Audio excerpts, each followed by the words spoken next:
actually, this is as real as it gets. Hey, this is Marcia Prince, IFBB Bikini Pro and Guest Berry Nutrition spokesmodel, and you are listening to the UCW radio show, In Your Face.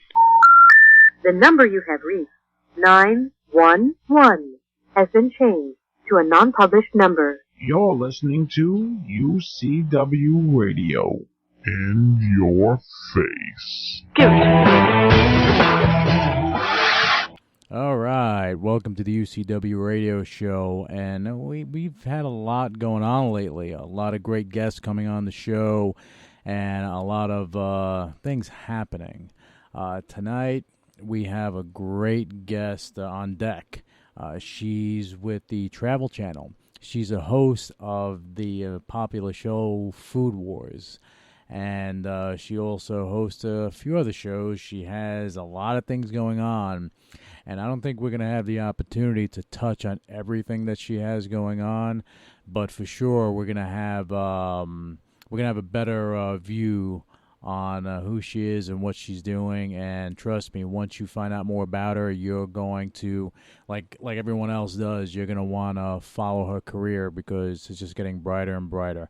Okay, but without further ado, let's bring on Travel Channel's Food Wars host, Camille Ford.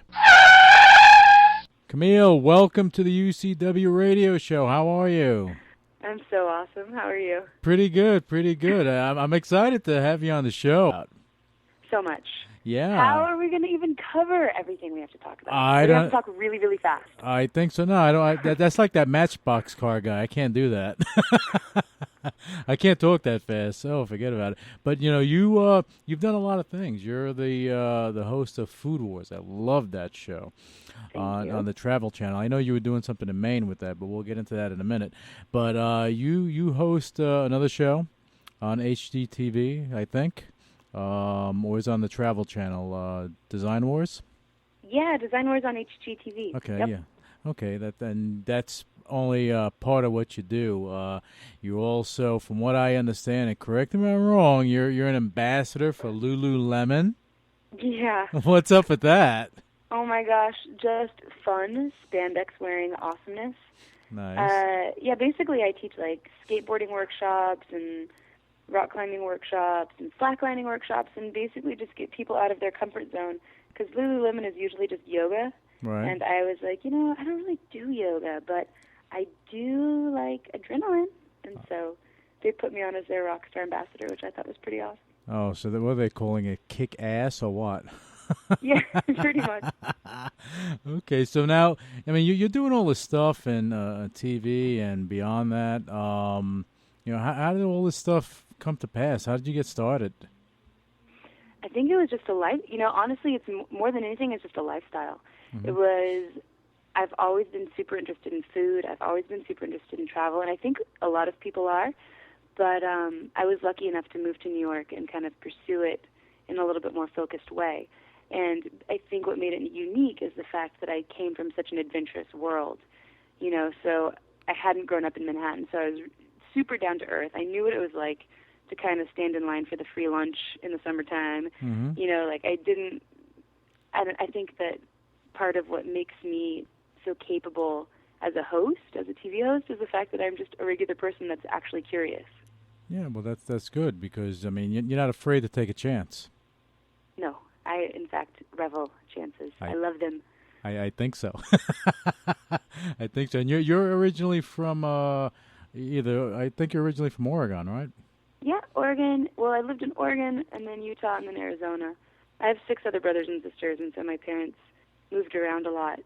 So, I kind of call all of them home. Oh, well, I mean, and that, I guess that moving around allowed you to encounter different types of people? Yeah, big time. From, like, the dykes on bikes, like hippie parades in Eugene, to the super uber conservative Mormons in Utah, and then just like the Ride 'em Cowboys of northern Arizona. It's been a pretty eclectic life, for sure. Then you came to New York, you're like, oh, wow, I'm home. Seriously, you're exactly right. I think New York has it figured out. It's like it's got the city, it's got farms, it's got mountains, it's got lakes, it's got everything. Yeah, we have it all. No, New York is definitely the place to be. All right, so let's talk about Food Wars. I mean, again, I know my other question was kind of canned, like how did you get started in this? But I have to have a lead in to kind of tell your story because you didn't just jump into Food Wars. Something had to happen, an opportunity had to open up, and that's what I want to get to. How did that opportunity open up for you? So, as you know, in every business, it's all about who you know. Yeah. And one of the people, I had a 3-bedroom apartment on the Upper West Side, and one of the guys that was subletting from me, I mean, I was just renting it, but he rented it from me off of Craigslist, and he was working for Rachel Ray at the time. Oh. And so he was kind of catching wind. He was a Harvard guy. No, excuse me, he was a Yale guy. He was in like Yale Theater, Yale this. And so he was kind of connected to this very, very underground world of like what's going on, where the auditions are, all this stuff. Mm-hmm. And so he kind of would keep me abreast of what was going on, and then I would crash auditions. You know what I mean? You would just show up. Yeah, I would just show up and be like, yeah, of course I'm on the list. I'm right after Ryan. Yeah, Nice. Right, Ryan. And, you know, it normally didn't pay off, but in this one amazing, totally serendipitous moment, he was like, hey, Cam, here's the deal. There's this audition. They're only looking for a dude. They want someone who's absolutely a chef. And I know you're not either of those things technically, but I think you're perfect for it. So we both went in for it. He did as well, and I did. And unfortunately, we're not really friends anymore, and I think it has to do with the fact that he just couldn't handle my getting the show. Oh, poor baby. Boo-hoo. But, I mean, thank God for him, because he's the one that, I mean, it was just connections. He found out about the audition. He told me. They said it was for dudes only. Mm-hmm. I was like, well, I'm not a dude, but I can probably kick most of their butts anyway, so I might as well go in. And within 48 hours, it was a signed done deal. Yeah, I mean, look at you now. You're the host of Food Wars. You go all over the place, and you're kind of fierce. Because I mentioned earlier about something in Maine. I think you were in Kennebunkport or something. Yes. Yeah, I remember that because I drove by there and I saw the sign, Food Wars. I said, what? And actually, I couldn't stay for it because you were coming in the following week. But that was pretty cool, though. What were you doing in Maine? I was in Kennebunk. What are you doing in old Kennebunk? Do you like the lobster rolls? Yeah, the lobster rolls. I had to have the lobster rolls. No, I travel all over the place with the things that I do, so I like going to different places. But it was funny that I saw that there. I said, oh, that's pretty cool. But then that means you go to a lot of extreme places yourself. Yeah, absolutely. For the show and definitely not for the show. I mean, I don't know how extreme you want to get, but like I've stayed in tiny little huts in the middle of Alaska, just kind of AT skiing my way to the next little hut, just chilling out, you know, eating moose burgers and hoping everything goes okay. Crossing your fingers saying, I hope this thing stays in my stomach. Yeah. Oh, man. Well, that's the thing is, like for Food Wars at least, I knew that it would be very American traditional food, right, which is fine, except for I hate chicken wings. You hate chicken wings? Oh, my God. I cannot stand them. I think they're so gross. So, and the second... what? No, go ahead. No, well, the second episode we were ever doing, so all the clients are there, all the heads of Travel Channel are there, you know, and I've got this steaming plate of, like, hairy slime. They weren't slimy, they were good, but in my mind they were, like, just hairy, slimy chicken parts on a plate, and I was just like, oh, my gosh, I don't know how I'm going to eat these.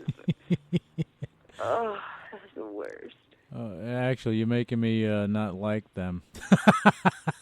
Seriously, well, work on a farm for a little bit and see how they make a chicken wing. And I mean, chickens have like hair on them. They have these weird little like hairy bits. So if you look close at a chicken wing, you're going to see their little hairs sticking up. Oh, they have to wax them or something. I don't know.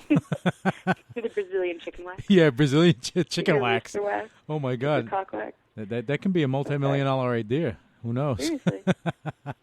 So, and you're also you're doing Sassy Pole Girls, right?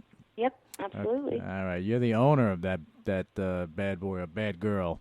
Yes, that sassy girl. Yes. Yeah. My sister and I, actually. Oh, cool. So talk about it. Let's find out what this is. I kind of have an idea, but you're going to tell me.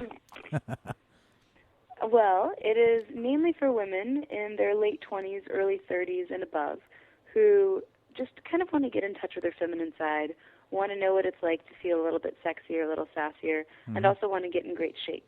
So it's really just about fitness and about femininity. And I'm not a feminist, but I definitely believe in being feminine. Right. And that doesn't mean not being able to use a chainsaw or change a tire. It's just the confidence in knowing that as a woman you have this ability to do things that the other part of the population can't, and reveling in that and kind of enjoying that. Pole dancing's not easy. I mean, well, not pole dancing, but I guess No, yeah, it's not. I mean, yeah. I think there's this very weird stigma around it, but pole dancing, lap dancing, strip teasing, all of those things are an incredible workout. Incredible. Yeah, you have to go up and down, spin around, and do all that stuff. It's nice to look at, but it takes a lot of work. It's a lot of work, and it also takes a lot of confidence, and it takes a lot of ability to kind of be submissive. And I think that a lot of women these days are kind of lacking that ability to kind of let go of their ego and be submissive. And I don't mean in a club scene. I mean very much one-on-one in a personal relationship. I think women forget that it's okay to be submissive and feminine and sexy, and that doesn't mean anything bad.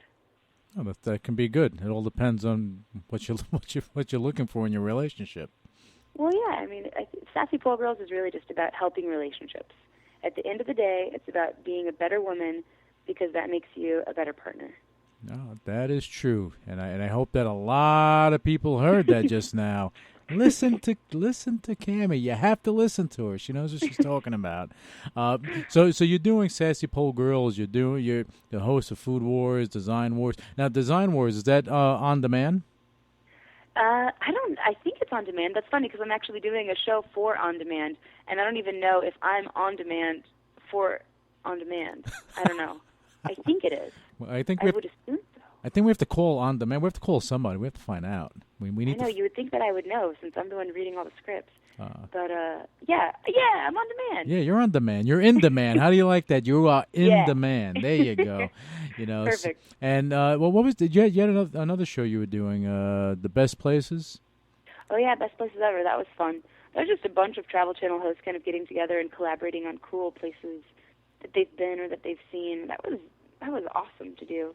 I mean, I think everyone should kind of sit down with their friends and be like, okay, best places ever, best pillow you've ever had in your life, best walk on the beach you've ever had, best place to get breakfast. It's like we don't need to sit and watch TV. We could actually have conversations about the places we've gone. And if you don't have a favorite place, then it's time to go explore. Ah, I like that. All right. That sounds pretty cool. Now, beyond the TV, your TV shows, beyond you being the ambassador for Lululemon, big shot that you are, you're doing a lot of amazing things. You are, what do? You do something off Broadway? You have something going on, or you've done something? Sorry. Do I have something off Broadway right now? Not technically right now. Right now I'm just working on some fun webisodes, some sketch comedy stuff. But you've done. Yeah. Okay, that's what I'm talking about. You're so awesome, Lou. Thank you for getting to know me. I have to get to know. Stalking me. Oh yeah, I'm a stalker now. Oh my God. So off Broadway, yes. Yeah. There was a play that my friend had written, and I just loved it. I loved how controversial it was, and I loved kind of how intimate it was. And so I just figured, why not raise a couple $1,000s, like $14,000, get a bunch of people that I trust and know, and put on a really good show. And it ended up doing really well. It was super fun. Yeah, well, it was super fun. Yeah, like New York Magazine gave us a bunch of really good accolades, all that jazz. So if anyone in America is listening right now, if you have something you're passionate about, whatever it is, focus and do it. It's that simple. Just focus and do it. I mean, that's awesome because you're absolutely correct. You got to focus. You got to do it, and don't take no for an answer. How do you like that? Oh my gosh, if I took no for an answer in my life, I would never get anything done. No, and then I like 30,000 times a day. Yeah, well, we would be seeing Rachel Ray guy probably hosting Food Wars, and that wouldn't be good. No, that would be boring. Yeah, that'd be very boring. We don't like that. You bring some excitement to the show, and I think when any show, the host is the key because you bring it all together, and you do a fantastic job doing that. And I mean, your passion. It transcends, from life to everything, and you're always wanting to learn more and do more. Am I wrong about that? No, you're totally right. I wish more people, and I think that they do, and I think that's part of why TV is kind of changing. People have a thirst for knowledge and for trying new things. There is nothing wrong with failing. What there's something wrong with is not trying. Like, if more people just tried. Just try. What are you afraid of? You're afraid of jogging? Go jogging. Just try it. You're afraid of learning how to cook? Go cook. Not that big of a deal. Failure is an option, and it's a great option. But it's okay to fail, because the more times you fail, you know what? Your successes, and I say this all the time, your successes are going to outshine your failures by a long margin. Just got to keep going for it. Absolutely. And how do you, I'm sure you know this too, how do you learn? How do you expect to actually gather the knowledge to succeed if you haven't learned the wrong way to do things? Yeah. Well, you have to go through the process. Everything's a process. You can't shelter yourself. No. Oh, my goodness. Definitely not. No. So now I want to hear about some of your adventures. 'Cause I know you're an adventurous person. I just know you are. So, so why don't you tell us about some of your adventures? Okay, pick a continent. All right. I don't know. South America? Okay. When I was in Bonaire, which is technically a Dutch-settled island off the coast of Venezuela, All right. I was free diving with a bunch of stingrays. And free diving just means you hold your breath and you dive down and you kind of play with the stingrays, which may or may not be the most environmental thing. They don't seem to mind, I guess.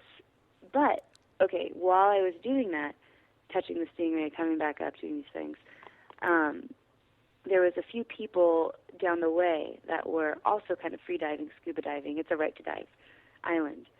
And all of a sudden I see this woman freaking out, like completely freaking out. And so my boyfriend at the time and I kind of swam to shore and then ran over to where she was. And she's like, I can't find my husband, and Steve Irwin is dead. I can't find my husband, and Steve Irwin is dead. I'm like, what are you talking about? What are you talking about? And so Steve Irwin, at literally around the same time that we were free diving with stingrays, was, as you know, barbed through the heart by a stingray, free diving with it. And this man that was also free diving, we tried to go out and find him. In the meantime, I got stung by a giant urchin and had this huge, swollen, pus-filled foot from stepping on an urchin. Ooh. He ended up dying because he was free diving and went unconscious from it and sunk to the bottom and drowned. Ooh, how's that for an adventure? Yeah, that's a big adventure. That's wow. But you came out okay, right? I came out pretty much unscathed, minus the antibiotics for the urchin injury. Good. But I guess what that means is don't go free diving without someone in a boat next to you, and don't play with stingrays. That's my advice. Yeah. So don't do as I do, just do as I say, right? Don't even do that. Ignore that. Just cut that out of the interview. Don't even play that. No, we need to keep everything in here. This is what makes it fun, because we just keep rocking and rolling. That's one adventure that you've done. You've done a lot of stuff. You travel all over the world pretty much, doing your adventurous things. But tell us what else you have going on in your career. Because I know I have a whole list of things, and it's like, all right, I can't go through all this, so you're going to tell me what you have going on, commercials, films, this, that. Hit me with it. So we've got Food Wars, Design Wars, the movie show. We're working on a webisode called Hag, which will make sense when I send you the link for it. But it's about hosts and game shows. It's very, very funny. Okay. I'm working on a commercial that I can't talk about yet, but you'll see me when you're watching TV. I just know it. It's got Sassy Pole Girls, Lululemon. I'm working out a deal with Carver Skateboards. Do you know Carver Skateboards? I heard of them. Oh my gosh, the most amazing skateboards on the planet. It's basically surfing on the sidewalk. So I'm doing some stuff with them, doing workshops in New York City, teaching women how to skateboard. What else? I feel like there's so much. And I have a book coming out called Closet Fatty. And that should hopefully go onto the shelves and into the iPads and Kindles this November. And it's all about the best places in New York to work out and to eat. Hey, you just want to touch on everything, don't you? Life is too short. Have fun. Do it all. Try it all. I think that's awesome because a lot of people are afraid to take that chance. You know, they embrace mediocrity and they're afraid of their own success, which is weird. But you know, we're here to do as much as we can. We have one life, right? Yep, that's right. And you're making the most of it, no doubt about it, across the board. So now let's go back to Food Wars because that's your main hosting gig. You know, tell me what was the most exciting time? I know you shot a lot of shows. I want to hear about the most exciting time that you've had on Food Wars. Okay. Side note. Eating as much food as I want in some of the best restaurants in America is always exciting. I mean, come on. Seriously, I get to stuff my face with the best of the best. Ugh. Okay, but aside from that, in Chicago, the two restaurants that were featured, there was quite a heated battle to the point of maybe some weapons being pulled and maybe some serious scuffles going down between restaurants with knives and guns. Whoa. And that was pretty exciting. Yeah, look, for you exciting, other people, holy crap, they're scared. Yeah. For you, it was nuts. It was so Chicago. I mean, don't you think when I think of Chicago, I totally think of just like crazy mafioso, like, you know, like Al Capone type of stuff? Totally, yes. And oh my gosh, it was so true. It was so true. Like every stereotype of Chicago is true. The nicest, most amazing people, but you look at them the wrong way and they've got a butterfly knife in their sock waiting. Oh, nice. So we have to smile at everyone, right? Right. We'll go to Chicago. Smile when you go to Chicago. Exactly. And just keep smiling. They bump into you, just smile. Just keep walking. My fault. Okay, thanks. Yeah, exactly. Sorry. Yeah, see you later. Goodbye. Have a great day. Have a great weekend. Thank you. Exactly. Now, Camille, tell me, what do you have going on charity-wise? What do you do? Because I know, again, you're doing all this stuff, but you also do a lot of good things, and I want to hear about it. Oh, thanks, Lou. I teach a women's with disabilities class. Mm-hmm. So basically, it's usually for older women, and it's if they have muscular dystrophy or MS or some type of ailment where they can't move their bodies. I come in once a week and kind of work with them. I was a personal trainer for a long time, mm-hmm. and I specialized in geriatric and kind of hospice care, just because I think it's so important to keep moving, right, and keep the brain and body agile. So I do that once a week, and then I'm also working with a foundation based out of Atlanta that's kind of it's mainly based out of Design Wars. That's how I met these people, and it's just trying to advocate human rights and children's rights as far as giving them a clean bed to sleep in, mm-hmm. schools that don't have asbestos, you know, just any way to bring attention to kind of the dangers of some of the schools, the lead paint, you know, all of the plastics and stuff, dirty water in schools in America. It's insane. So we're working on kind of bringing attention to that as much as we can. No, I think that's great stuff. You know, a lot. You have a lot of people that do a lot of good things in the world, but giving back is a key thing. And I'm happy that you brought all that up with what you're doing because you know, people. I mean, you don't promote it. You're not plugging. You're not promoting. I know. I kind of know how you are, so I kind of know that you're doing all these things, and I think people should know about it. So maybe maybe it'll inspire them to actually go out and pay it forward a little bit. I think that more than anything, be aware of your community. Mm-hmm. Yeah. People are. I do it too. I'm sure you do it too, Lou. You know how it is. You get on your BlackBerry, you get on your iPhone, you do your thing, you forget to look around. But if you just look around a little bit, there's always somebody that could use just a little help, a door opened, help with their bags, maybe whatever. You never know. But gosh, it just feels so good to give 30 seconds of your time to help somebody else. I mean, what does it take? If you're walking down the street, you're in a subway. I mean, I see it. In New York, you see someone with a baby carriage or with a suitcase that's too heavy, and you're like, you know what? Let me give you a hand. Let me help you up. And I mean, in New York, and people, I think a lot of people have a misconception, and they think that everybody's rude, and that's not the case. We're all no way. We're all looking to help. Yeah, I think New York. I really, really believe that New Yorkers are some of the nicest people. Just don't get them during rush hour, and you're fine. Yeah, exactly. Because everybody's rushing around, and oh my God, it's ridiculous. But yeah, you're paying it forward is definitely the way to go. Build your community. Start with your apartment building. Start with the people that you see every day. The doorman that you walk by every day. The people in the grocery store. It's amazing how much more fun it is to live someplace if you actually commit to the neighborhood that you're a part of. Oh, then that people should take that to heart. Let me ask you about your webisode. I'm going to go back to your career. I want to hear more about the webisode and what you're what you're doing and what you plan on doing with it down the road. So we slate for filming. Oh, I also have a DVD coming out. I forgot I'm doing a pole dancing DVD for fitness. I totally forgot to tell you that, Lou. See? I got to buy that one. Oh, really? You're going to learn how to pole dance? Actually, it'll get you in great shape. I'm telling you. Your glutes have never been so strong than after a pole dancing class. That's what I'm looking for. I'm looking to get my glutes in shape. You're trying to get glutes pumped back? Okay, all right. Another conversation another day. Another conversation another day for sure.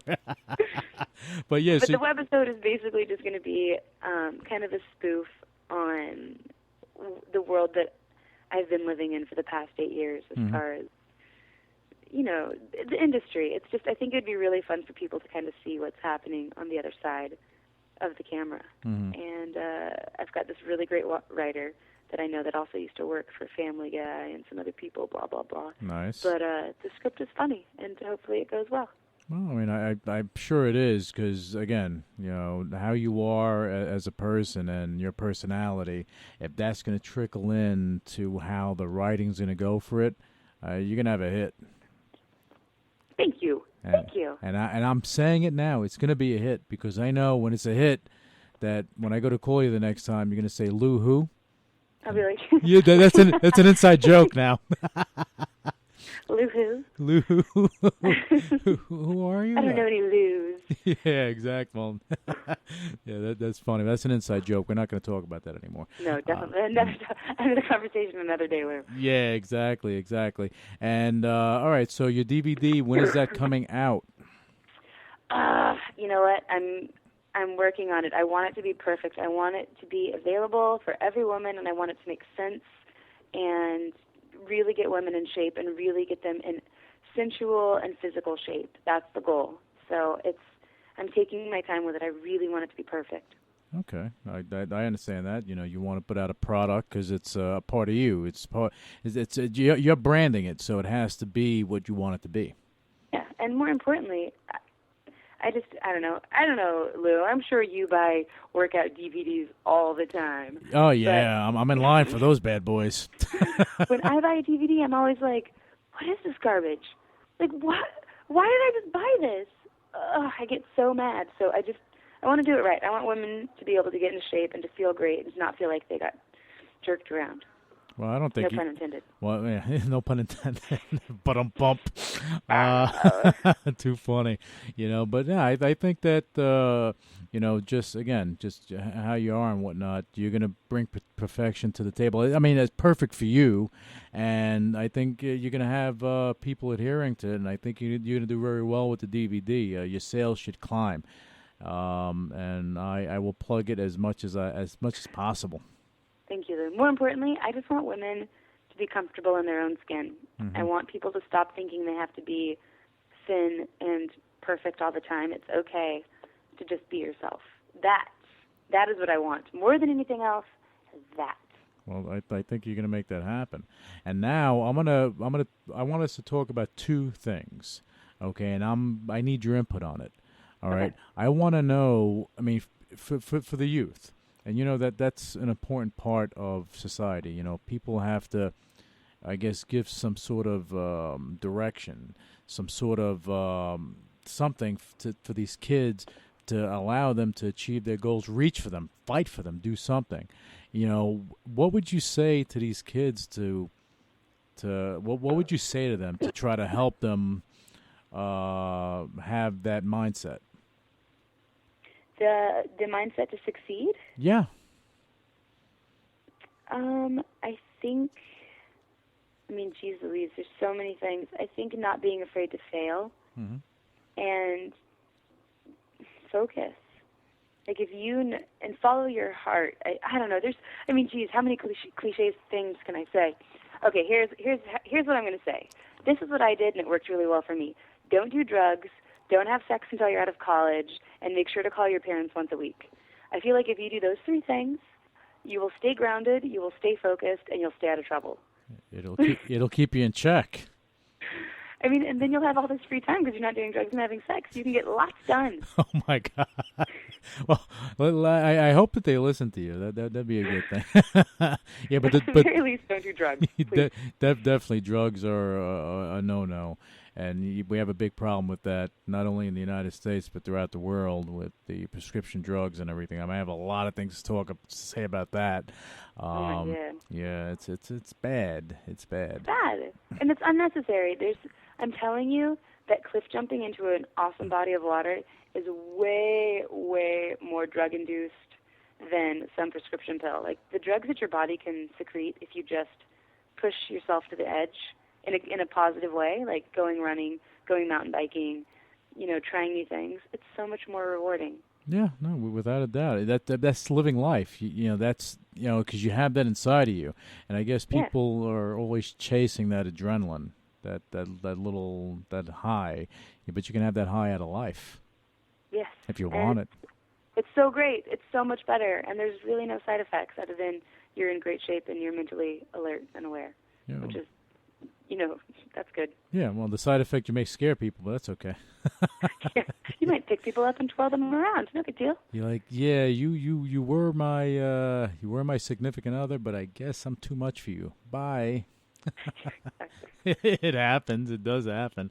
So now, if you had to, I guess, sum up, I guess how you are, or what message you would like to put out there for women, for them to get inspired, what would you say to them to get them inspired to, getting themselves back in shape, living life? You may have 5 kids, but you know what? You can still get yourself back in shape. What would you say to that group of women to help inspire them? As someone who has a mom who's in great shape after having 7 kids, and I have 3 sisters who all have 5, 3, and 2 kids, I know how easy it is to forget to put yourself first. And your job as a woman is to put yourself first, to put your husband second, and to put your children third. And I know that right now women are freaking out, being like, what is she talking about? She has no idea what it's like to be a mother. The best moms are the moms that understand how to be women first. Mm-hmm. If you don't respect yourself and respect your own time and respect your own needs, there's no way that your children will be able to grow up and respect theirs. So the best way to be a good mom is to be a good woman, and just make time for yourself guilt-free. Be okay with needing that time for yourself. I think that's leading by example.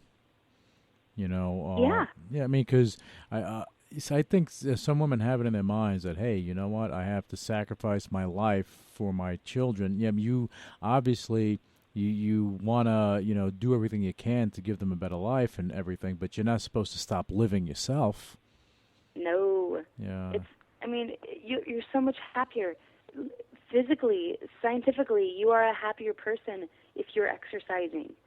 And Lord knows you're going to want to kill those little monsters once a day anyway. You might as well enjoy the rest of the time based off of having a more balanced brain from exercising. Well, you would need your time. I think anyone. I don't care if you're a woman, man. You need your time, your own time. Agreed. And I think that the women out there again that have the 5 kids, or even if you don't have the 5 kids and you want to get in shape, you have to look. They have to look out for your DVD because I think that's going to help them a lot. I really do. What's the title going to be? I haven't picked a title yet. I was thinking Get Sassy, but it's not. It's something so much more than that. It's a total emotional and physical makeover. So if you have any good ideas for a title for that, let me know. I'm just working on content right now. The title will come, I'm sure. But. Yeah, it's going to come. I'm sure it's going to be beyond sassy. I have a feeling. Thanks, Lulu. Thanks. Yeah, no problem. I think, look, and I know you've done a lot of amazing things to date. I think that you haven't even come close to peaking. I mean, the world's in front of you. Your career is just blossoming, and I see a lot of great things happening for you down the road. I wanted to have you on the show a little while ago, but scheduling didn't work out. But now I have you on the show, and I'm happy that you did come on because people are going to be able to hear your story and hear about what you've done and where you're going. And I think where you're going is going to be a fantastic place. Thanks. I just want everyone to come along with me. It's so fun. It's so fun to have fun.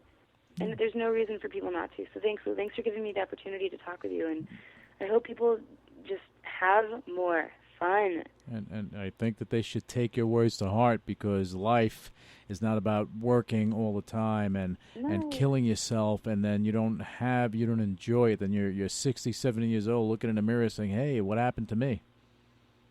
Absolutely. That's not good. I mean, I've been really lucky, but I don't work that much. I do just enough to stay in the green and never be in debt, but I turn down a lot of jobs because I really think it's important to just find time to explore and to just love life more than money.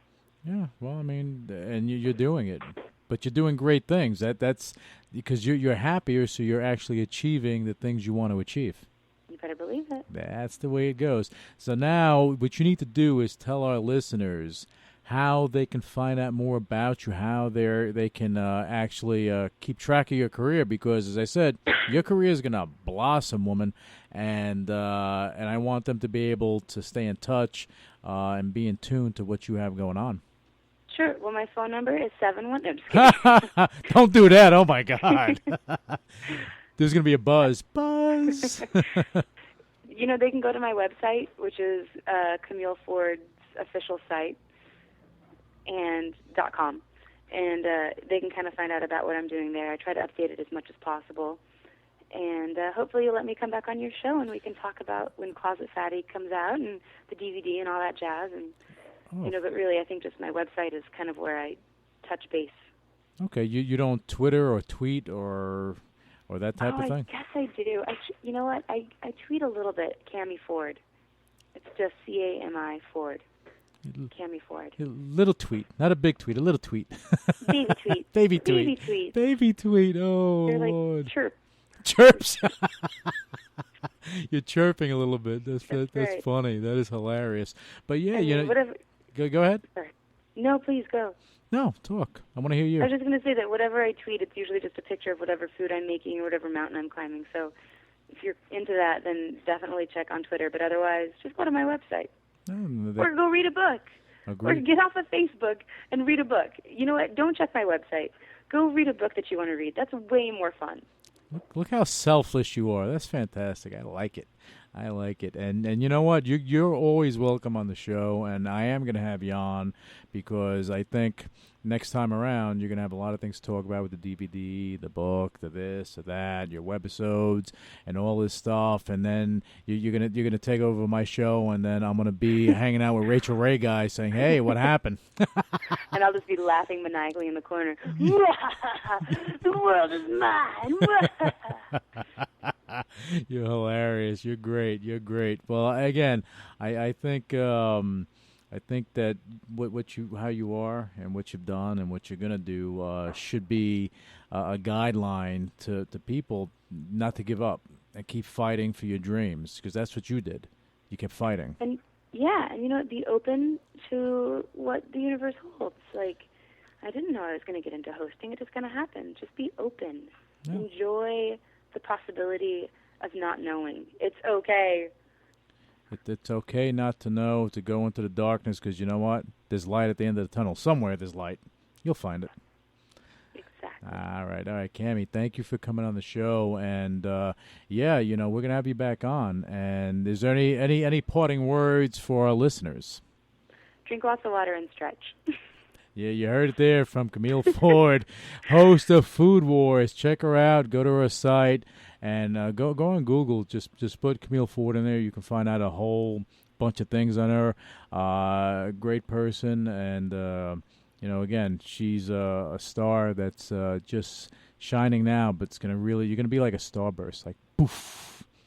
Thanks. It's gonna be awesome. But Cammy, we'll do it together. We'll explode into happy awesomeness together. Yeah, people may take that out of context. Now, on that on that note. Oh God! Oh my God! Awkward. Okay, time to go. All right, Cammy. Bye. Thanks for being on the show, and I'll talk to you soon. Thanks, Lou. Have a great night. You too. Bye-bye. Initiating shutdown sequence. What is your major malfunction? So let it be written. So let it be done. Ladies and gentlemen, my mother thanks you, my father thanks you, my sister thanks you, and I thank you.